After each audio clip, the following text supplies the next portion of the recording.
Sean tan amables de sentarse, amados hermanos.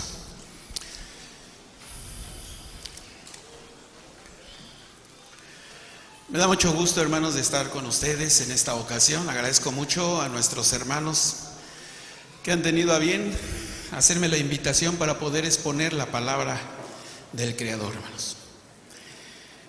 Amados hermanos, quiero iniciar con haciéndoles mención que en el 2019, en el mes de diciembre, hubo un concilio internacional en la Ciudad de México. La Iglesia de Dios tiene concilios doctrinales y administrativos cada 2 años, hermanos. En el 2019, en el mes de diciembre, hubo un concilio administrativo en donde se hace cambio de toda la plantilla de los que elaboramos de alguna manera, tanto en la administración como en los departamentos, representantes de Estado y subadministradores en algunos casos. Y bueno, pues Dios y nuestros hermanos conciliares me dieron la oportunidad nuevamente de estar al frente de la iglesia y representarlos, hermanos, en algunas actividades jurídicas y religiosas también, hermanos, administrativas. Y bueno, en el mes de enero, hermanos, estábamos trabajando nosotros como administración, haciendo planes.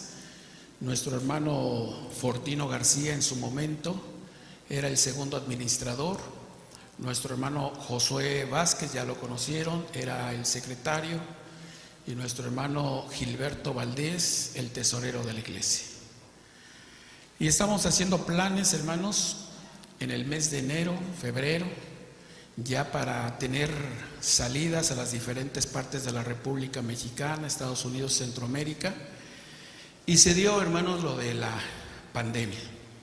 En el mes de marzo, principios de abril, hermanos, nosotros como administración decidimos, por lo que estaba pasando, por las noticias y asesorados por algunos hermanos expertos en la profesión de medicina, conocedores de esto, cerramos, hermanos, o dimos la indicación de que se cerraran las casas de oración.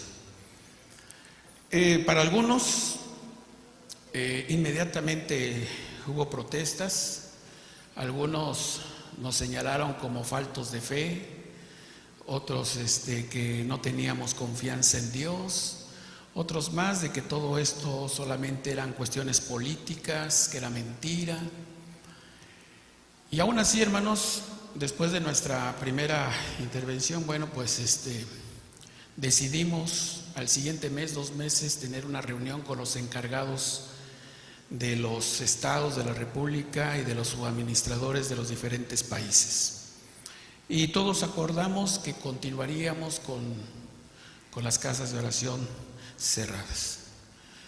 Hermanos, estos 2 años han sido muy difíciles para nosotros, muy difíciles, hermanos. Para algunos, pues, han fallecido algún ser querido, algún amigo, alguna parte de la iglesia. Pero comparándolo con otros grupos religiosos, hermanos, que aparentemente mostraban mucha fe, mucha confianza en Dios, creo que es mínima la cantidad de hermanos que han fallecido. Es cierto, en diferentes lugares fallecieron algunos hermanos obreros de la congregación, pero si hiciéramos una cuenta de cuántos hermanos fallecieron en la iglesia de Dios, en donde quiera que se encuentren, se darían cuenta que es mínimo a comparación de otras organizaciones religiosas. Pero en el transcurso de estos 2 años teníamos reuniones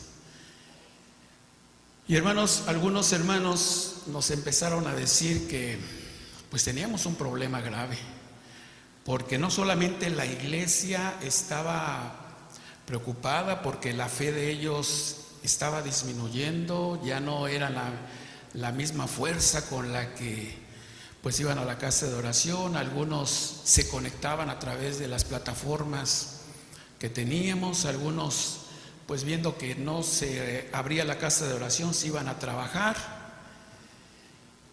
al grado de que nos empezaron a decir que en algunos lugares los hermanos de la iglesia se estaban yendo con una iglesia evangélica con otro grupo que se llama mesiánicos, porque ellos sí tenían fe y allí estaban predicando la palabra de Dios. Esto nos hizo pensar, hermanos, que la iglesia no está bien evangelizada, hermanos. Eso nos hizo pensar de que nos hace falta que nosotros como obreros, muchos estamos aquí, necesitamos reevangelizar a la iglesia. Porque no es posible, hermanos, de que sea necesario que las puertas de esta casa de oración estén abiertas para servirle al Señor. ¿Qué va a pasar el día que venga la persecución, hermanos? En donde no tengamos ni siquiera la oportunidad de salir de nuestras casas o los medios que hoy hemos ocupado para que la palabra de Dios llegue al hogar de cada uno de ustedes. ¿Qué va a pasar? ¿Qué va a pasar con ese hermano, esa hermana, esa familia? ¿Qué va a pasar? ¿La iglesia se va a perder? Yo creo que necesitamos reevangelizarnos, porque van a venir momentos más difíciles en un futuro, hermanos, y necesitamos estar convencidos de lo que creemos. Y que allí en nuestra casa tenemos que servirle a nuestro Dios. Y que no porque la de enfrente, la casa de oración o una casa ahí donde se está cantando, se está honrando a su Dios, nosotros vayamos y entremos, o acá porque consideramos que es a final de cuentas servirle a Dios. Porque el Dios que tienen las demás organizaciones y el Dios que nosotros tenemos, decimos, es diferente, totalmente diferente, hermanos.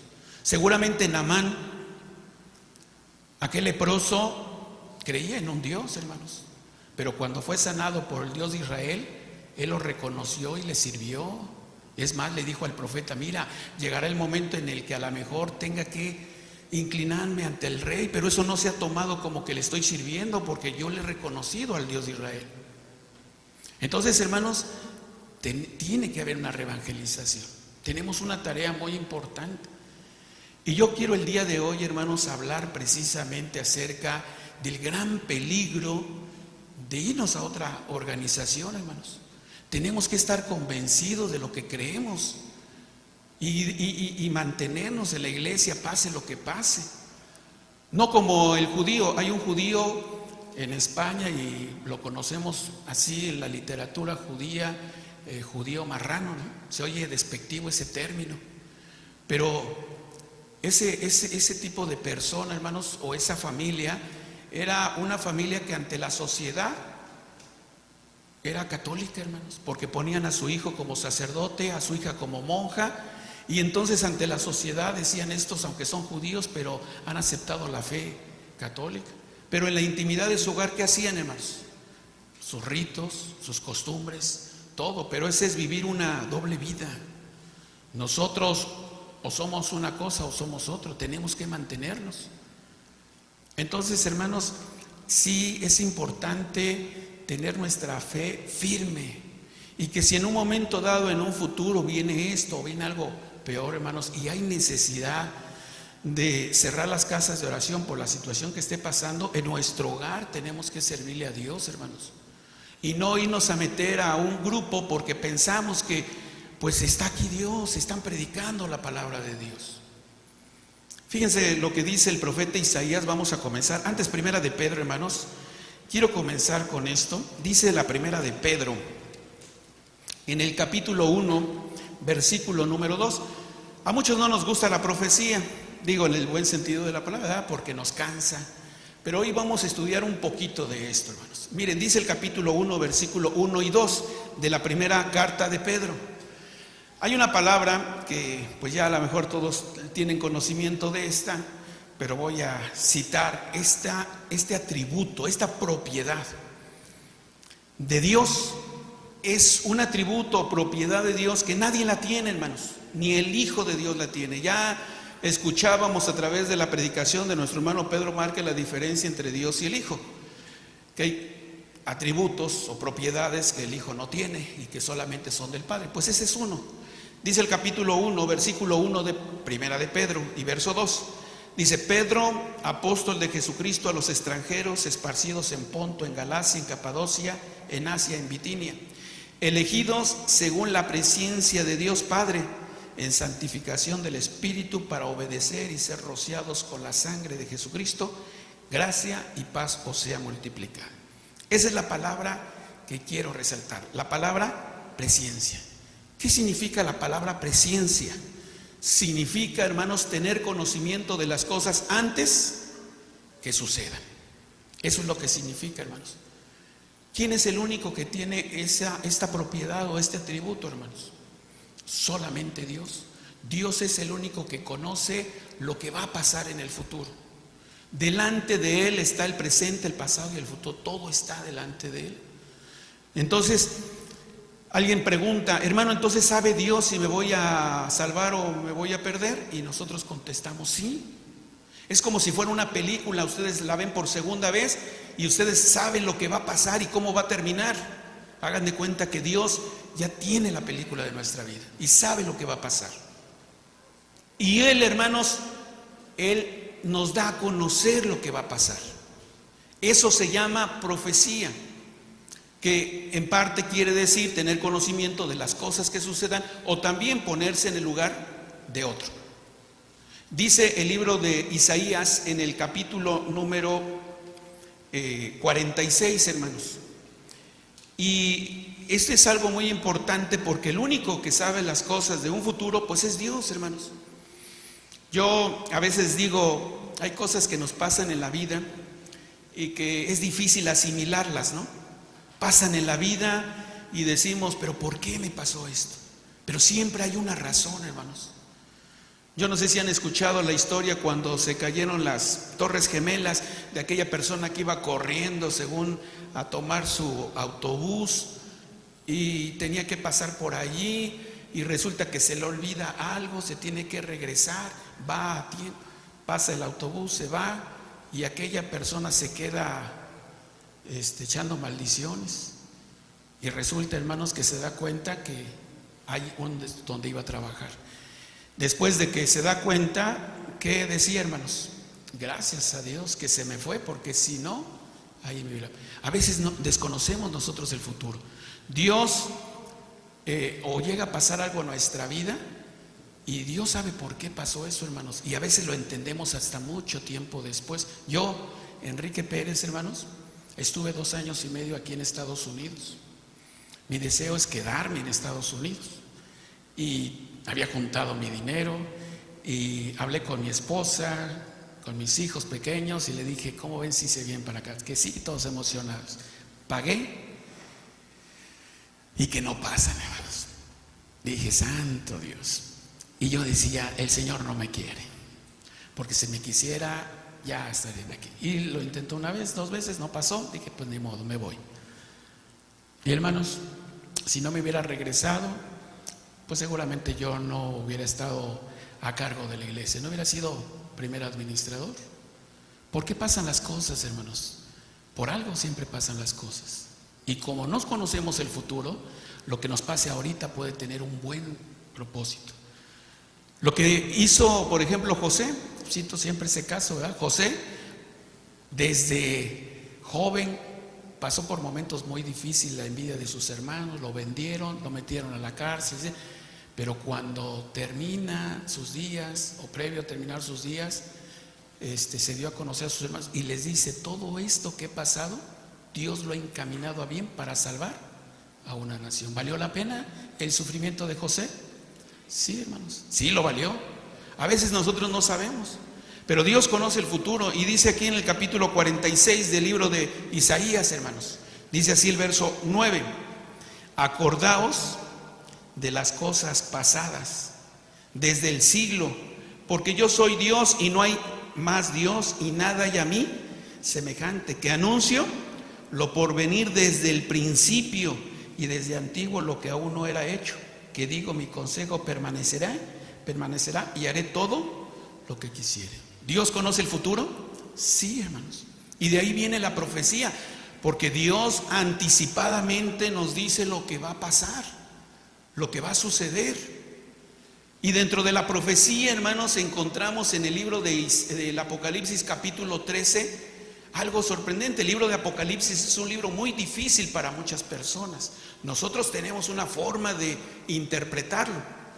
Y ese libro de Apocalipsis, hermanos, tiene partes literales, partes simbólicas, ¿verdad?, partes espirituales, y hay que saberlo entender.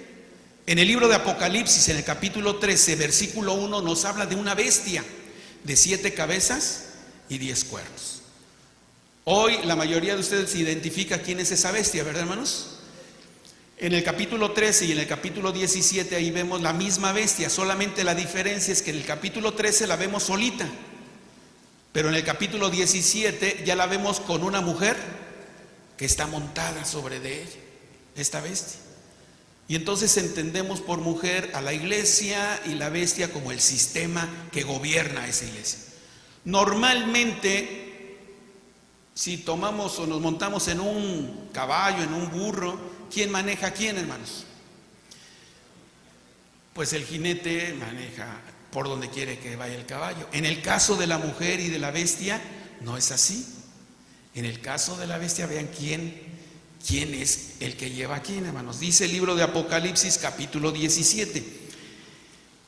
Y allí nos habla acerca de una bestia de 7 cabezas y 10 cuernos, y que esta bestia va a tener una importancia en la historia, hermanos, y está así representada. Dice en el capítulo 17, y voy a leer desde el versículo número 3 en adelante, hermanos. Aunque pueden leer desde el principio, pero para ahorrarnos un poquito, dice el verso 3: y me llevó en espíritu al desierto, y vi una mujer sentada sobre una bestia bermeja llena de nombres de blasfemia, que tenía 7 cabezas y 10 cuernos. Y la mujer estaba vestida de púrpura y de escarlata, dorada con oro y adornada de piedras preciosas y de perlas, teniendo un cáliz de oro en su mano lleno de abominaciones y de la suciedad de las fornicaciones. Y en su frente un nombre escrito: Misterio, Babilonia la Grande, la madre de las fornicaciones y de las abominaciones de la tierra. Y vi la mujer embriagada de la sangre de los santos y de la sangre de los mártires de Jesús. Y cuando la vi, quedé maravillado de grande admiración. Y el ángel me dijo: ¿por qué te maravillas? Yo te diré el misterio de la mujer y de la bestia que la trae, la cual tiene 7 cabezas y 10 cuernos. Es decir, que la mujer va por donde la bestia la trae, hermanos. Esta iglesia la podemos identificar en la historia que ha pasado, hermanos. ¿Quién ha derramado tanta sangre, hermanos, para poder someter a la gente a su religión? No hay otro grupo, hermanos, como la iglesia popular, hermanos. Ha sometido al mundo de una manera tremenda, ¿verdad? Y ellos se basan a lo que en un momento se dijo, ¿verdad? Fuérzalos a entrar. Y en base a esa expresión de Jesucristo, ellos dijeron: pues si Jesucristo dice fuérzalos a entrar, hay que hacerlos que entren por las buenas o por las malas. Pero, hermanos, esta bestia nosotros sabemos quién es, pero luego se habla de otra bestia, y esa es de la que quiero que hablemos un poquito, hermanos, y va a ser rápido. Dice en el capítulo 13 del libro de Apocalipsis, versículo número 11, hermanos. Y ese es el peligro, hermanos. El peligro que yo veo cuando no estamos firmes es que nos metemos muy fácil a una y a otra, hermanos, y creemos que estamos haciendo bien, y consideramos que tienen más fe allá que aquí, que los ministros de aquí son faltos de fe, no tienen confianza en Dios, son cobardes. Pero ya en estas lecciones que han pasado nos hemos dado cuenta que no es cobardía ni falta de fe, ¿verdad? Dice el capítulo 13 de Apocalipsis, versículo número 11: después vi otra bestia que subía de la tierra y tenía 2 cuernos semejantes a los de un cordero, mas hablaba como ¿quién? Como un dragón. Esta bestia nosotros le hemos identificado como el protestantismo, hermanos. Satanás utiliza la Biblia precisamente para hacer un daño. Cuando se habla de esta bestia, dice que tiene 2 cuernos como de cordero, pero cuando esta habla, ¿cómo habla, hermanos? Como dragón. Y nosotros creemos que esos 2 cuernos no son otra cosa más que el Antiguo y el Nuevo Testamento, la Biblia. Pero cuando esta bestia utiliza la Biblia, hermanos, y la predica, ¿cómo la predica, hermanos? como el dragón. Y el dragón dice que es, capítulo 12 del libro ¿Quién es ese? Dice aquí mismo el capítulo 12 del Apocalipsis, verso 9. Y fue lanzado fuera aquel gran dragón, la serpiente antigua que se llama Diablo y Satanás, el cual engaña a todo el mundo, fue arrojado en tierra y sus ángeles fueron arrojados con él. Este dragón es Satanás. Y según Juan capítulo 8 versículo 44 dice que Satanás, que el diablo es mentiroso, ¿verdad? Y es padre de la mentira. Entonces, esta bestia utiliza esto, hermanos, utiliza la Biblia para poder engañar. Y ese es un peligro, hermanos. Satanás utilizó la Biblia para aplicársela al Señor Jesús. Y cuando alguien utiliza la Biblia con un propósito que le va a beneficiar, está utilizando, hermanos, la Biblia mal. ¿Quién hace que invente nuevas doctrinas las personas? No es otro más que Satanás, hermanos. Hoy tenemos una gran desventaja. A lo mejor es ventaja la ciencia, pero también es desventaja la ciencia para muchos. Porque hoy muchos hermanos están viendo los videos del internet, hermanos, y por ejemplo lo de la vacuna. Hermanos, ustedes ven un video de la vacuna que es mala, que afecta, y hermanos les va a empezar a dar muchos videos sobre lo mismo. ¿Y qué hace aquella persona, aquel hermano? Lo sigue viendo, y después de ver 10, 15, 20, ¿qué creen que va a salir pensando? Es mala la vacuna. Es más, hasta el 666 está aquí. Un hermano me mandó un video, hermanos, diciendo: hermano, ¿es verdad que el alambrito que tienen aquí es un microchip para podernos detectar? Vean ustedes hasta qué grado llega uno a afectarse mentalmente, hermanos, con todos esos videos. La cuestión doctrinal, en lugar de que nosotros a veces hagamos nuestros temas, ¿qué hacemos, hermanos? Este predicador es muy buenísimo, y hermanos es adventista, es mesiánico, y hermanos de ahí, porque hermanos consideramos que de ahí viene esa sabiduría, pero no es bíblicamente, hermanos. Entonces tenemos muchos problemas de esa naturaleza, porque hoy nos alimentamos de esos medios, hermanos. Satanás está utilizando la Biblia, hermanos, para hacernos daño. En el capítulo número 6 del libro de Apocalipsis, hermanos, vemos esa misma bestia. Y vean ustedes esta bestia, ¿qué es lo que hace, hermanos? El libro de Apocalipsis, capítulo número 6, nos habla acerca de los primeros 4 sellos. El primer sello, hermanos, lo que ve Juan es un caballo, ¿verdad? Y va montado un personaje que lleva una vestimenta blanca y sale victorioso. ¿A quién representa? Al Señor Jesús. El caballo, ¿qué representa? Una doctrina. En base al primero es como vamos a interpretar los demás, porque si el primero representa una iglesia y su líder, los demás tienen exactamente lo mismo. Luego Juan ve otra bestia y decimos nosotros que es la iglesia popular y el Papa. Y luego vemos a otra, el Islam y Mahoma. Pero en la cuarta, hermanos, vean ustedes lo que ve Juan, hermanos. Y ese nosotros consideramos que es el protestantismo que surge en el año de 1521, cuando León X excomulga a este personaje llamado Martín Lutero. Pero vean ustedes lo peligroso que es, hermanos. Dice el libro de Apocalipsis, capítulo número 6, versículos 7 y 8. Cuando él abrió el cuarto sello, oí la voz del cuarto animal que decía: ven y ve. Y miré, y aquí un caballo amarillo, y el que estaba sentado sobre él tenía por nombre Muerte, y el infierno le seguía, y le fue dada potestad sobre la cuarta parte de la tierra para matar con espada, con hambre, con mortandad y con las bestias de la tierra. Este cuarto sello, hermanos, Dice que uno de los 4 animales que se ven en el capítulo 4, verso 5 de Apocalipsis, que es el cara de hombre, cara de águila, cara de hombre, y el otro, ¿cuál es? Cara de buey, ¿verdad? Uno de ellos dice que le dice a Juan, ven y ve, y hermanos, lo que ve es un caballo amarillo, algunos dicen que es verde, según en el idioma griego, medio amarillento, medio verde, que es un color de muerte, y dice que va montada la muerte y va como un acompañante, el Hades, el infierno. Nosotros sabemos que la muerte en la actualidad es representada por un esqueleto, ¿verdad? Pero la muerte realmente es una entidad, ¿es un ser la muerte o es un estado? Nosotros decimos, no, es una entidad. Hoy la gente tiene ya sus altares de la Santa Muerte, pone una calavera, ¿verdad?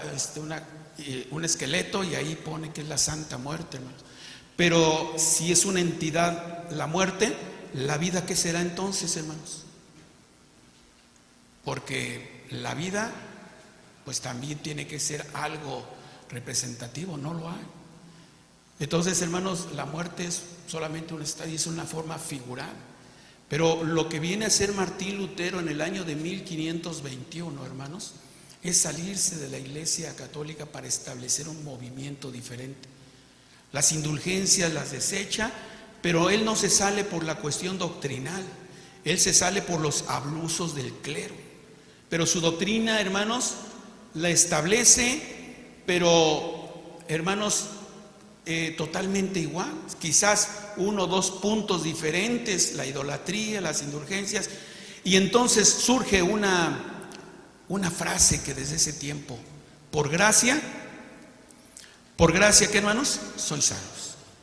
No se necesita ley. Y empieza una nueva doctrina, hermanos.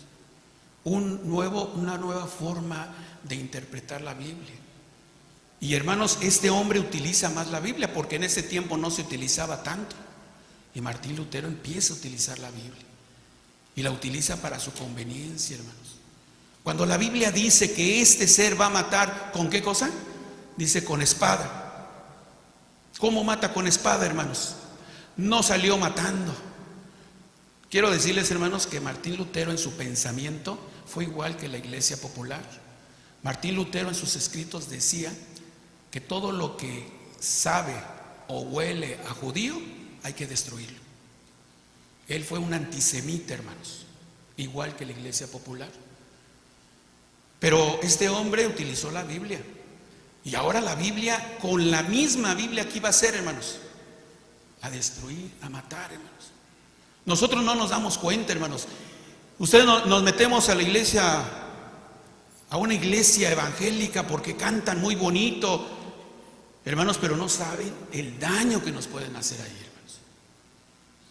Y es cierto, quiero decirles con todo el respeto, hermanos, las iglesias a veces estas no nos están evangelizando con doctrina. ¿Saben con qué nos están evangelizando, hermanos?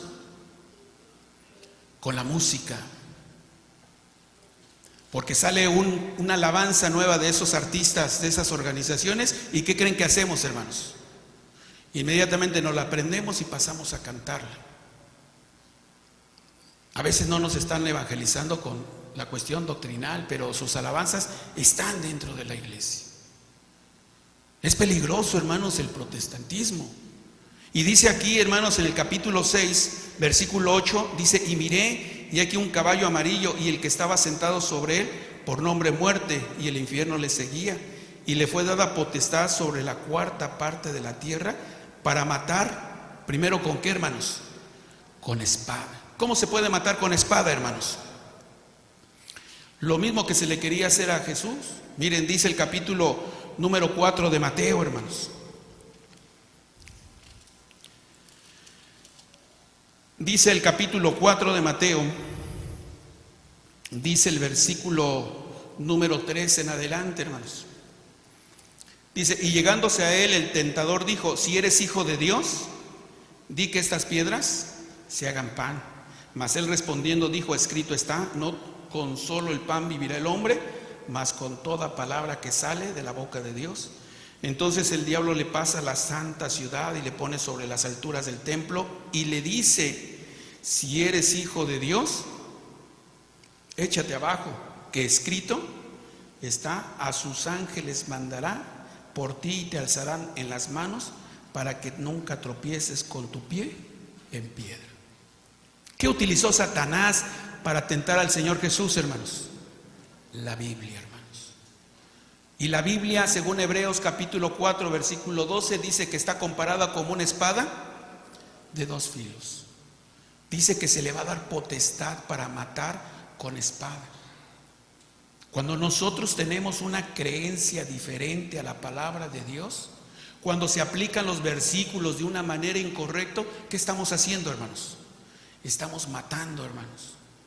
Hay algunos hermanos que utilizaban la Biblia para decir: ¿por qué se ponen cubrebocas? Si a final de cuentas dice el libro de Job capítulo 14 verso 3, me parece, ¿verdad? Donde dice que todos tenemos nuestro tiempo contado, ¿no? Así que se ponga usted cubrebocas o no se ponga cubrebocas, se va a morir cuando Dios decida. Y hermanos, ese es utilizar la Biblia equivocadamente. ¿Por qué? Porque Dios tiene facultad de aumentar los días, ¿sí o no? El caso de Ezequías, el capítulo 37, hermanos, ahí Dios le dice al profeta: ve y dile al rey que sus días se han concluido, que vaya preparándose porque va a morir.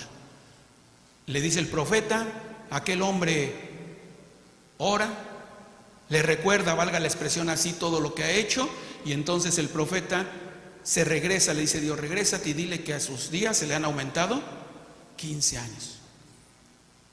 Pero también el hombre puede disminuir su tiempo, ¿no, hermanos? Miren lo que dice Eclesiastés, hermanos, capítulo 7.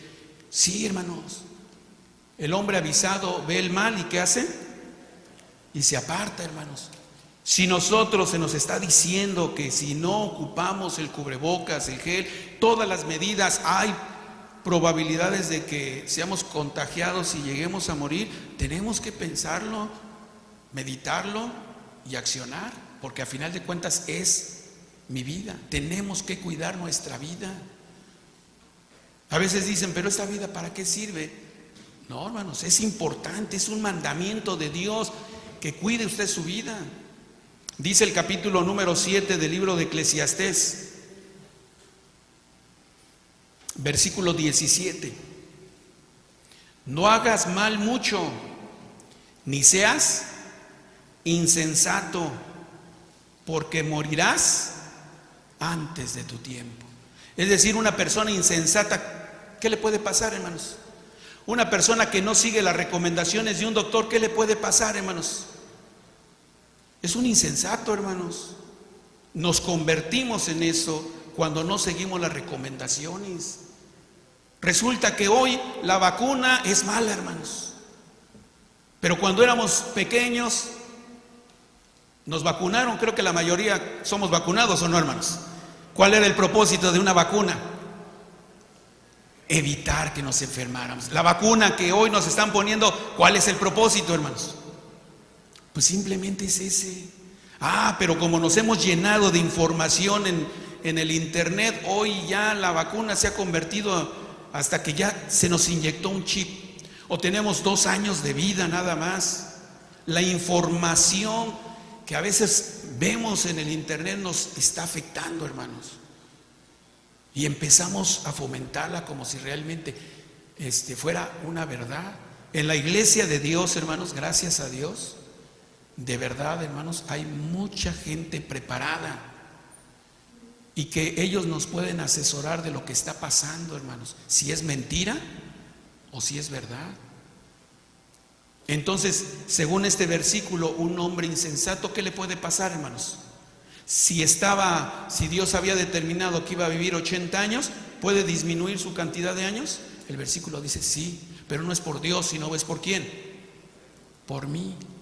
Entonces, hermanos, la Biblia puede ser utilizada y puedo malinterpretar los versículos, y por esa mala interpretación, hermanos, se está matando con la espada. ¿Qué hacen los grupos? Malinterpretando. Nos vamos a ir al cielo. Si usted no se porta bien, se va a ir a un lugar donde se va a quemar. Y empiezan, hermanos, a decir cosas que no están de alguna manera en las Sagradas Escrituras. Ese ser que va montado en ese caballo amarillo o verdoso tiene la misión de matar ¿con qué? Con espada, hermanos. Pero también tiene la misión de matar ¿con qué, hermanos? Con hambre, hermanos. ¿Cómo puede matar con hambre, hermanos? Hermanos, yo no sé si ustedes han tenido la oportunidad de platicar con alguno de estos grupos, y algunos hermanos se han convertido a la iglesia, y cuando ustedes les predican, les llegan a decir: tengo 30 años leyendo la Biblia y nunca había escuchado lo que tú me dices. ¿Lo han escuchado o no, hermanos? Tengo 15 años, tengo 10 años y nunca. Quiere decir que aquel hombre se alimentaba, pero miren cómo se alimentaba. Dice el libro de Isaías capítulo 29, hermanos. Es un alimento que no nutre, no fortalece, no, hermanos, crece ese hombre. Es un alimento, perdón que lo diga, que no sirve, hermanos. No le está dando todos los nutrientes para que tenga ese crecimiento. Dice el capítulo 29, versículo 8: y será como el que tiene hambre y sueña y parece que come, mas cuando despierta su alma está vacía, y como el que tiene sed y sueña y parece que bebe, mas cuando despiértase hállase cansado y su alma sedienta. Hermanos, allá parece que comen. El levantar las manos, el gritar, el danzar, salen livianitos, hasta dicen: ay, me siento muy bien, fui a alabar el nombre de Dios. Pero de la palabra de Dios, ¿qué aprendieron, hermanos? ¿Qué alimento están recibiendo? La alabanza es parte del culto, pero no es el todo, hermanos. La palabra de Dios es la que nutre y fortalece y la que nos hace mantenernos en el camino. Usted está aquí no por la alabanza que hemos entonado. ¿Por qué está usted aquí, hermanos? Porque tenemos una doctrina diferente, porque creemos en Dios de una forma diferente que todo el mundo, hermanos, y porque tenemos un Dios muy, muy especial y lo hemos entendido. Entonces, hermanos, también de hambre se mata, y estas personas, al no darles el alimento como debe de ser, pues, hermanos, los están matando. Porque a veces llevan la Biblia, todas estas personas el día domingo aquí se sienten, ¿verdad?, grandes, orgullosos de llevar la Biblia, pero cuando les pedimos una explicación de ella, ¿qué creen, hermanos? Que no la saben ni siquiera utilizar. Entonces se mata, y se mata de hambre cuando no se les da el alimento. Esto, hermanos, es el alimento puro, y ya lo dijo Jesucristo: no tan solo de pan vivirá el hombre, sino de toda palabra que sale de la boca de Dios. Están hambrientos, parece que comen, pero están soñando, parece que beben, pero están soñando, porque cuando se despiertan, cuando les llega el conocimiento de la verdad, se dan cuenta que están hambrientos y sedientos. Nunca había escuchado eso que usted dice. Se mata con las bestias, dice también el versículo. Este ser también tiene la misión de matar con las bestias. ¿Cómo se mata, hermanos? Con esas bestias. El hombre es considerado así. Dice el libro de los Salmos, capítulo 32. Dice el capítulo 32 del libro de los Salmos, versículo 7. El verso 9, perdón, hermanos. Dice así, capítulo 32, versículo 9: no seáis como el caballo o como el mulo, sin entendimiento, con cabestro y con freno, su boca de ser reprimida. El ser humano está considerado como una bestia, hermanos. Y estos se han encargado precisamente de matar, hermanos, con los mismos hombres, ¿verdad? El libro de Apocalipsis, capítulo 13, se hace mención en el verso 1 de una bestia de 7 cabezas y 10 cuernos. Ya lo dijimos, ¿verdad? Pero solamente en la mitología podríamos encontrar algo como esto. Pero esa bestia representa un hombre, ¿o no es cierto? hay ciertas características. El versículo último del capítulo 13 dice que es un hombre y que tiene un nombre, ¿verdad? Y este nombre es, y este número es el 666. Nosotros decimos que es un hombre. Y vean ustedes lo que dice el capítulo 49 del libro de los Salmos, hermanos. Y ustedes saben quién es ese hombre, hermanos. Pero no vamos a encontrar a una bestia como tal. Pero esa bestia representa a un hombre. Y dice así, versículo 20: el hombre en honra que no entiende, semejante es, ¿a qué cosa, hermanos? A las bestias que perecen. Este hombre al cual me refiero es un hombre de honra, hermanos. Yo siempre hago mención de que cuando este hombre llegó a México, hermanos, por ejemplo, nos decían antes, si viene un embajador de algún país a México, un ejemplo, pues el presidente a lo mejor le dice, todos ustedes van a dejar de trabajar para irlo a recibir. Pero el presidente les da la indicación. Pero cuando vino este hombre, hermanos, las personas de México, ya sea en Guadalajara, en Monterrey, en la Ciudad de México, no hubo necesidad de decirles, ustedes van a dejar de trabajar para irlo a ver, sino que todos se volcaron a ver. Es un hombre en honra, pero dice, pero que no entiende, semejante es a las bestias que perecen. Entonces, hermanos, las bestias se han utilizado precisamente para matar. Y también este ser, hermanos, ha utilizado a los hombres, a las naciones. En el capítulo 7 del libro de Daniel, ahí se presentan naciones como bestias, ¿verdad? El león, el oso, el tigre, son naciones que se han utilizado para destruir a una persona. Entonces, hermanos, este ser destruye y debemos de tener mucho cuidado, hermanos, porque no lo hace a lo mejor de una manera agresiva, sino lo hace ¿con qué? Con este libro, hermanos.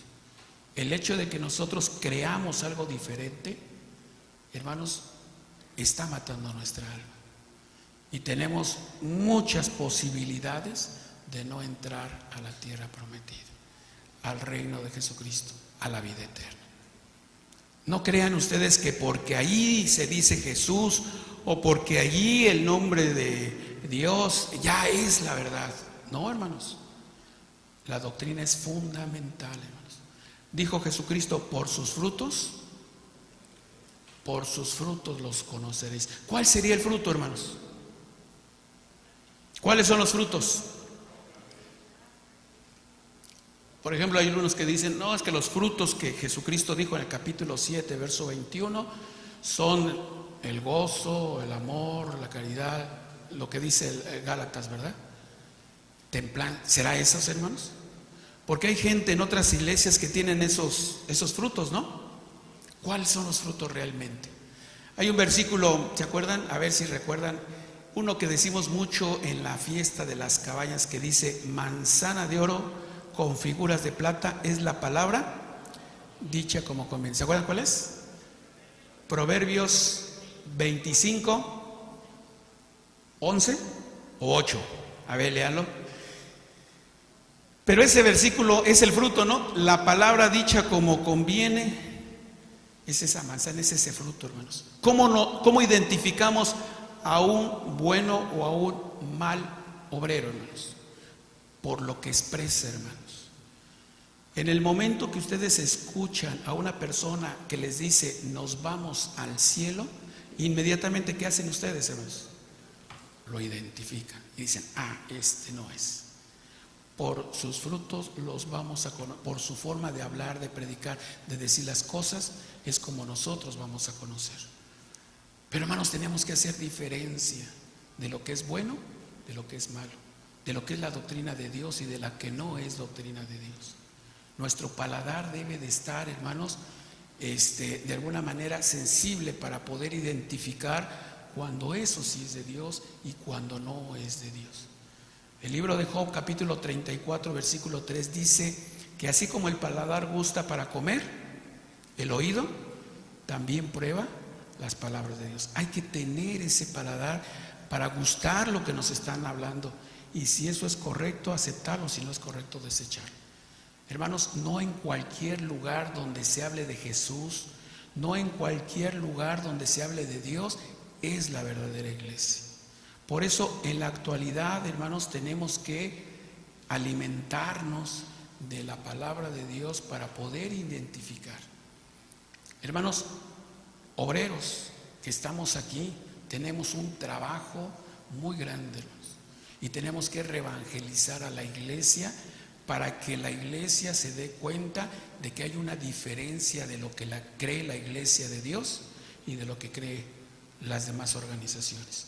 Tenemos que enseñarle a hacer diferencia de una cosa y de otra, y decir, no todos somos iguales. Si se diera en un futuro algo similar, hermanos, a lo que hemos pasado, hermanos, tenemos que mantenernos en nuestra fe, en nuestras creencias y en lo que he escuchado.